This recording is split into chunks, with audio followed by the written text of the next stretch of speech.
crois que différence. certaines études disent que certains enfants, effectivement, un bon nombre d'enfants, ont des préjugés à l'âge de 4 ou 5 ans et que du coup, ils se dirigent assez naturellement vers tel groupe de personnes ou tel groupe d'enfants. En tout cas, nous, chez SOS Racisme, nos ateliers, en fait, on les anime à partir du collège.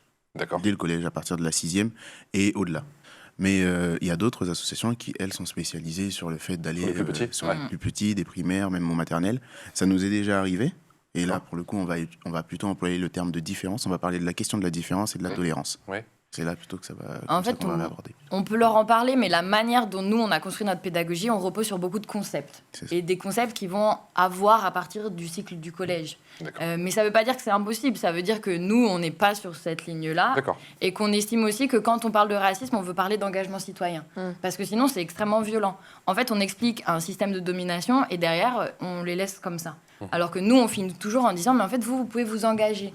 Et à partir de la 6e, dans leur établissement, ils ont ces espaces d'engagement. Que ce soit les conseils de vie collégienne, que ce soit la semaine d'éducation et d'action contre le racisme. Ouais. En fait, il y a des petites choses à leur échelle qu'ils peuvent faire. Il y a des très jeunes qui s'engagent ? Ouais, il y a des très jeunes qui s'engagent. Tu avais été à Nice, non, avec un CVC, c'était des petits. Un CVC, c'est un conseil de vie collégienne. Oui, un collège de vie collégienne. Un conseil de vie collégienne. C'était des collégiens, non ? Oui, c'était des collégiens. C'était à Nice, c'était plutôt à côté de Nice, à Grasse. Et c'était un mélange en fait de conseillers, de délégués plutôt, de la 6e jusqu'à la 3e qui se réunissaient et qui voulaient qu'on discute avec eux sur ce que c'était que le racisme et comment est-ce que ça pouvait avoir des conséquences dans la société pour qu'ensuite eux puissent le déployer en tant que projet.